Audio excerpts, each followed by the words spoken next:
Hello friends, this is Shifa. A huge welcome to all of you to my YouTube channel. In today's video, I am going to talk about a lyric poem called Dover Beach written by Mathew Arnold. He is in fact one of the most famous and celebrated writer of Victorian era, apart from Tennyson and Browning. If we look at the Victorian era was there was a lot of things happening in Victorian era. If we put aside the topic of status of women, which needed a lot of working on that particular topic, which is still needing a lot of working on that topic, there were various other topics which were happening simultaneously. For example, progress of economics and political rise. There was this rise of industrialization, progress of science, censorship coming into picture, and there was this rise of middle class family with a lot of middle class conservative ideas coming into picture. So all these things were simultaneously happening. Now, with the help of progress of science, there were various discoveries happening, and with this increasing rationality, there was this crisis of faith which was witnessed by a lot of people, especially people who are aged. Okay, Matthew Arnold was one of those people, and he was very much worried of this kind of disappearance of faith. Okay, there was this with the rise of industrialization, what happened is human became a commodity. If we look in the present era itself, we'll realize that we have, in fact, even now also we are just like a commodity. We work for some institution or some industry, and then there are times when we feel like we have been treated like a machine or something. So Matthew Arnold was very much sensitized towards this particular problem, and he was very much vocal. Okay, and he was in fact a realist person who used to put forward what is actually happening and what is there. Now, to understand the mentality of him behind why is he facing so much concern, and why he was experiencing so much concern is can be the reason because he was born in the romantic era, and as he grew up he saw a very wide range of change from romantic to Victorian era. Okay, so the whole scientific progress, the rise of industrialization, and if you compare these two eras, these are like very much opposite. Okay, so when you grow up in a situation in an era where you people talks about imagination, people are very much, everything is very rosy and everything, and suddenly there is shift to something which is very opposite to your childhood, then it kind of creates impact on you. And the same thing happened with Matthew Arnold. So he is kind of putting out his word over there. Like, he feels that there is a loss of faith, there is a loss of love and every other emotions with the rise of this industrialization, and that's what he's putting out. So I'm going to start with the poem itself. I'm going to read line by line, and then we'll see what he has written in it. So the poem is Dover Beach. Dover Beach is a place in the England, and it is said that this poet Matthew Arnold, he celebrated his honeymoon at this place. So let's start with the poetry. The sea is calm tonight, the tide is full, the moon lies fair upon the streets. Now he is giving a vivid description of a beach. Okay, the sea is calm tonight and the moon lies fair upon the straits, which means that he is talking about night. Okay, whatever the place he is talking about, which is obviously Dover Beach. So he is saying it is a night time and the sea is very calm. So he is giving a very beautiful picture.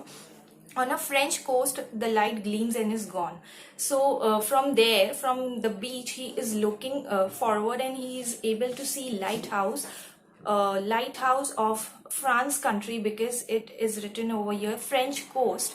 So lighthouse are gleaming, they are dimming and glowing up, dimming and glowing up. That is what is happening. And nearby the cliff of England stand. So there are big mountains nearby, and he is saying that the cliff of mountain stands means the England is standing proudly, and which is very much obvious, because during Victorian era England was in power, and in fact was very much powerful than rest of the countries. The progress it was making, the kind of discoveries it was making. So yes, the cliff of England stand, it is showing the strength of England, glimmering and vast out in a tranquil bay. Now everything is beautiful. Okay, over here, come to the window, sweet is the night air. Now we come to realize that there is this some another person whom the poet is calling. Okay, and he's saying that come to the window, sweet is the night air. Only from the long line of spray where the sea meets the moon blanched land. So we can see there he is describing about someone. He's calling out someone, and he's asking him or her, whoever it is. Okay, it is said that Mathew Arnold is calling his beloved wife. Okay, because he wrote this when they were celebrating honeymoon, so it is assumed that that person is to be Arnold's wife. So he invites her, and he says that look, so much of beauty we can see when this where the sea meets the moon blanched land. Listen, you hear the grating roar. Now grating is something which when we rub iron on other iron, and there is this very uneasy sound happening. So that kind of not so pleasant sound. So he's saying that even though this particular scenery is looking very beautiful, but if you listen it closely, you will be able to hear the grating sound, okay, which is happening in this particular picture of pebbles which the waves draw back.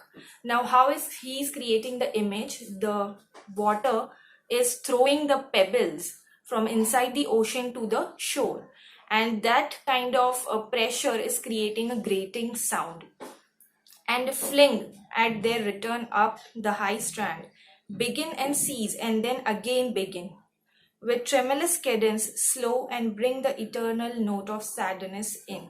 So he is giving a very vivid description of how the sea waves are throwing away the pebbles from like inside the sea to the shore, and the waves are pulling back, okay, keeping the pebbles over there itself, okay. And this kind of sound, like rubbing on each other, is kind of creating a grating sound, which is not so pleasant to hear. And this sound is giving us a feel of sadness, okay. There is this sadness coming when you hear this sound, okay, the eternal note of sadness in. Sophocles long ago heard it on the Aegean. Now Sophocles was a Greek philosopher. He wrote tragedies, so he was famous for tragedies. And since in the first stanza he is talking about sadness coming into picture, so obviously he's mentioning Sophocles here, so you can relate first stanza with second stanza. In the first stanza he speaks of how the picture is very beautiful, but the vision is very much different to what you hear. So if you hear it properly, you are going to understand that there is something wrong in the picture. And here he mentions Sophocles, who is a Greek philosopher who talks about tragedy. Hear it on the Aegean. Aegean is again a place. So here he is not only skipping the places, but he is also skipping the time, because obviously Sophocles was not of his age, and it brought into his mind the turbid ebb and flow of human misery. Now the flow of the water, if you see, the sea is having a clear water, but whenever it comes to the shore, you see a whitish kind of a water, which is turbid, which is not clear. So he is saying that if we compare this picture, this turbid water, with human misery, we will understand that just like this water, even human misery is very much, at the time of our misery, at the time of our pain and everything, we are so much confused.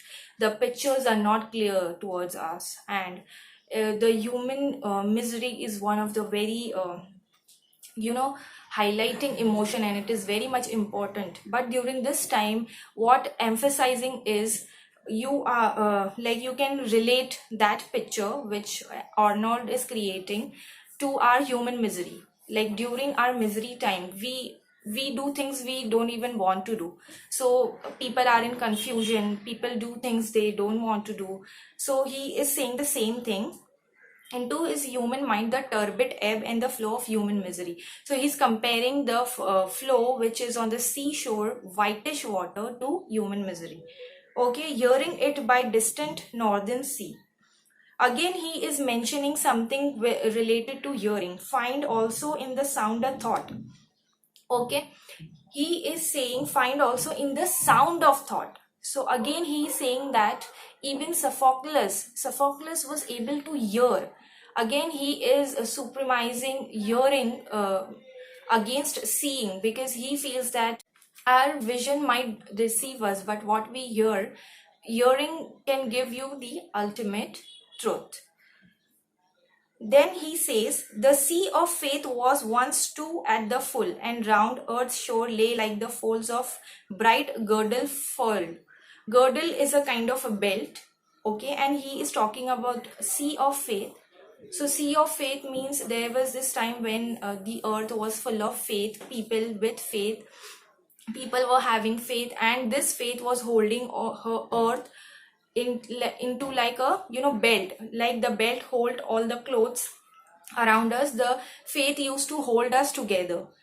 But now I only hear its melancholy. But now the poet is only able to hear melancholy. There is sadness, long withdrawing roar. Roar means, you can say, cry. Okay, a very ugly cry. You can retreating to the breath of the night wind down the vast edges drear and naked shingles of the world.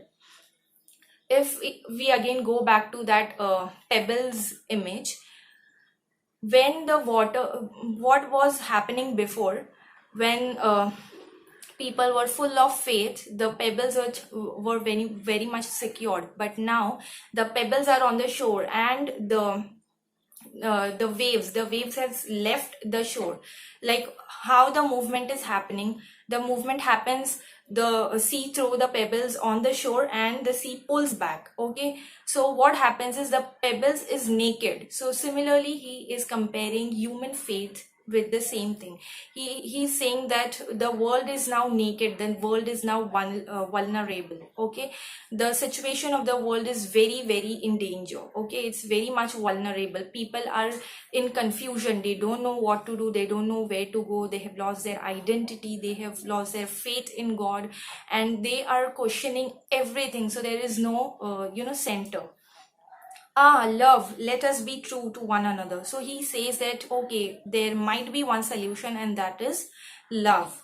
Let us be true to one another. Okay, let us be true. So whatever, whoever that person is, his beloved, or his wife, or his friend, whoever. So he is saying that let us be true to one another, for the world which seems to lie before us like a land of dreams, so various, so beautiful, so new, had really neither joy nor love nor light. Okay, so he's talking about how this world used to be so beautiful, so new, everything, but now there is no joy, neither love nor light, nor certitude, nor peace, nor help for pain. And we are here as on the darkling plain. Darkling means dark plain, swept with confused alarm of struggle and flight, where ignorant armies clash by night. Last two lines are very much important, because it talks about Phoenician war. This war, what happened was, the army was so confused that they killed their own people. So he is talking about the same thing, that when people loses their faith, when they gets into confusion and they do things that shouldn't be happening, there is no love, there is no hope, there is no light. So Arnold is kind of weeping over the same thing. I feel this poem, I have heard many times people saying that Arnold is a pessimistic person. I feel that he was in a way realistic and optimistic person, because he is still giving us a thing to hold on. He's saying that let love and fate be the thing which is going to give earth, give this world a hope, and let us hold that thing, let us not go, because a loss of faith is going to create a lot of confusion among people, and it is going to be the reason for doom, or it can be anything. And I feel Matthew Arnold was to some extent right, because later on, after some years, we do faced a lot of trauma and destruction through world wars. So yes, this poem is very, very important in terms of your net preparation. Also, in terms of your knowledge learning, you can have a lot of perspective related to it. This was it. I hope you like this video. In the coming day, we'll be looking at another novel or poem. If you like my video, give it a thumbs up and subscribe to my channel. Till then, take care. Bye bye.